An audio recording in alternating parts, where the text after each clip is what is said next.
Bonjour. Aujourd'hui, nous allons continuer sur les non-dits du protocole Montréal, mais cette fois sur la face cachée de la politique, malheureusement. Faut-il le dire?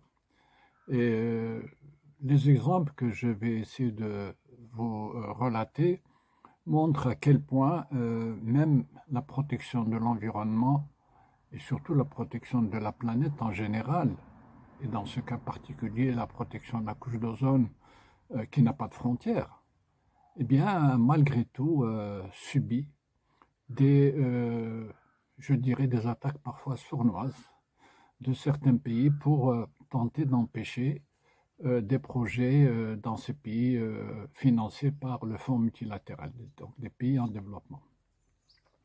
Et j'aimerais commencer par un exemple qui m'a vraiment touché à l'époque. Je dois préciser que je n'ai aucune euh, envie de, comment dirais-je, de m'associer à des critiques sur tel ou tel pays. Ceci n'est pas mon propos. Moi, je suis ouvert à tout et à tout ce qui touche à la protection de l'environnement en général. Donc, je n'ai pas d'a priori. Par contre, lorsqu'il s'agit de critiquer un pays pour des positions politiques et essayer justement d'utiliser ces critiques pour empêcher des projets de se faire dans ce pays, je me suis toujours élevé contre ça et je dois aussi dire que même mon organisation, l'Organisation des Nations Unies pour le développement industriel, m'a toujours soutenu dans cette démarche. Donc le premier exemple que je vais vous donner, c'est Cuba. Cuba, qui subit bien sûr un embargo depuis maintenant, je dirais, 60 ans plus, de la part des États-Unis, eh bien, a fait l'objet d'un certain nombre de pressions pour que des projets ne puissent pas se faire dans ce pays. Bien sûr, euh, ça n'a pas été toujours un succès dans ce type de, je dirais, de pression, mais en même temps, il y a eu des moments où effectivement les projets ont été retirés euh, par la pression, notamment des États-Unis. Encore une fois, je n'ai pas à critiquer la position des États-Unis, moi je critique le fait que l'environnement puisse subir ce genre justement de pression.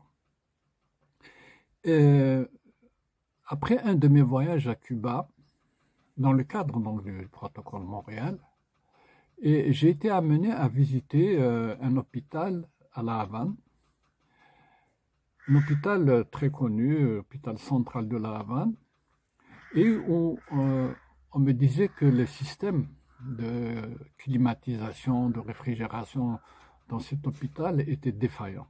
Défaillants parce que les équipements étaient très vétustes et les Cubains, très ingénieux dans la réparation des équipements, n'arrivaient plus, malgré leur inventivité, leur ténacité à faire marcher ces équipements, à un moment donné, ils n'arrivaient plus à avoir des systèmes de climatisation, notamment dans les salles d'opération, ce qui est, comme vous pouvez l'imaginer, crucial pour la- les soins, pour la protection donc des malades contre toutes les infections qu'il puisse y avoir lorsqu'on opère, notamment, et c'était le cas, à température ambiante.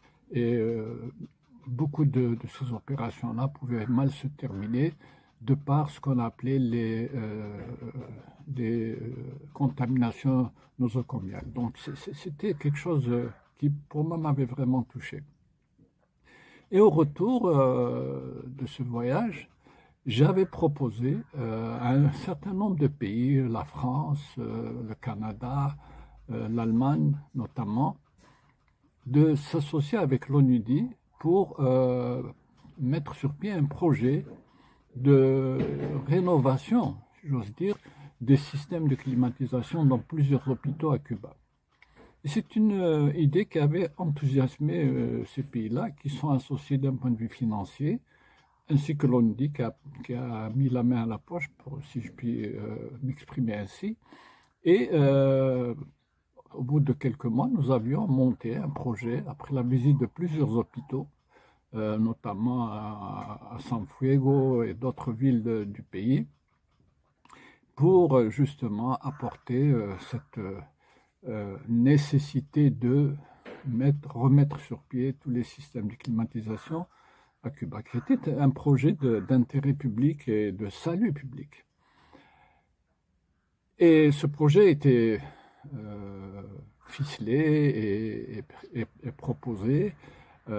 D'abord pour la préparation, c'était un budget, je crois, qui était de 80 à 90 000 dollars pour préparer le projet, donc avoir toutes les expertises nécessaires dans ce domaine et avoir aussi l'appui du gouvernement cubain pour présenter un projet qui devait donc avoir comme aboutissement, comment dirais-je, un projet donc de remise en état des systèmes de climatisation et de refroidissement dans les hôpitaux à Cuba. Et c'est un projet qui avait été estimé, je crois, si mes souvenirs sont bons, à quelques trentaine ou 35 millions de dollars. Et bien sûr, les pays qui avaient soutenu ce projet, donc je disais la France, le Canada et la Belgique notamment, se proposaient de mettre à la disposition du projet une partie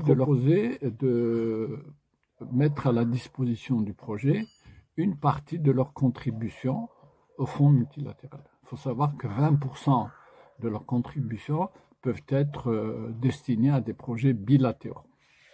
Et bien sûr avec aussi une contribution de l'ONUDI qui était, je crois, à hauteur de 1 800 000 dollars.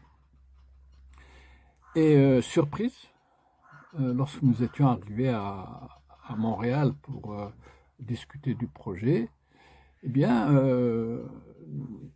le délégué américain est venu me voir pour me dire ce n'est pas tout à fait dans l'esprit du protocole Montréal que de réparer des équipements, mais plutôt de proposer la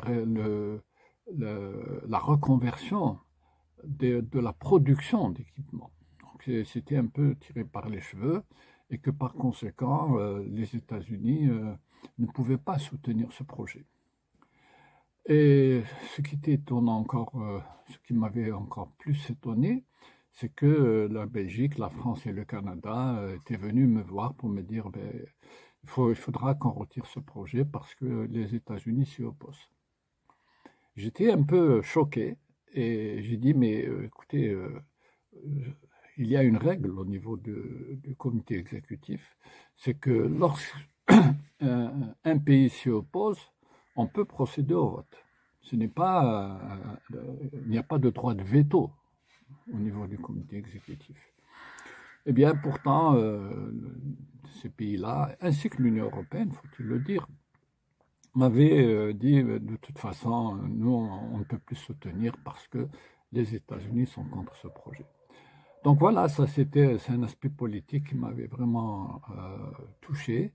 Et ce projet, malheureusement, pour les Cubains, dont la délégation cubaine d'ailleurs était venue à Montréal pour ça, et ce projet n'a pas pu être donc approuvé.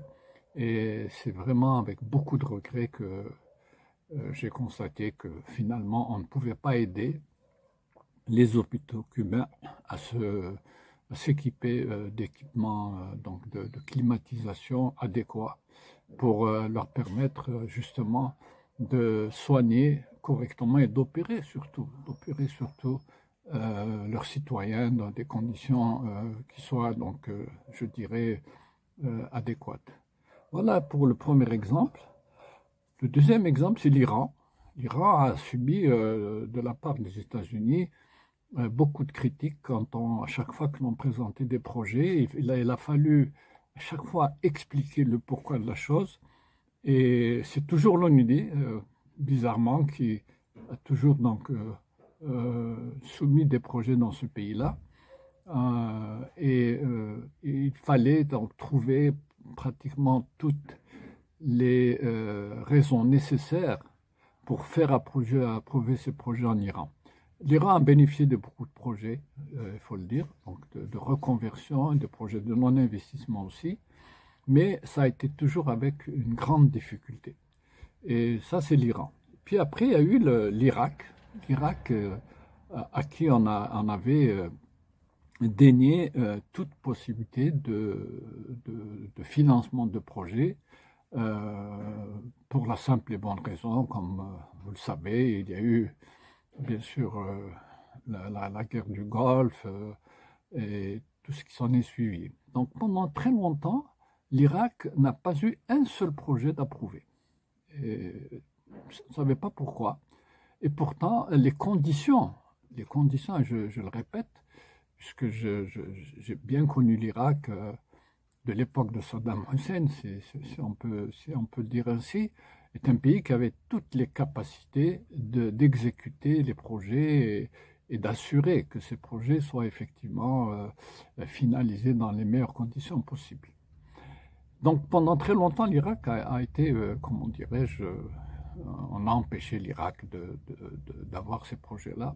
Et puis bien sûr, lorsque la guerre s'est terminée, qu'il y a eu donc, je dirais l'occupation de l'Irak par les forces américaines, et miracle, là, tous les projets qu'on pouvait présenter en Irak étaient susceptibles d'être approuvés, même si, et moi je le déplorais, les conditions de mise en œuvre étaient très difficiles parce que les conditions sécuritaires en Irak étaient quand même très difficiles aussi comment dirais-je, à considérer.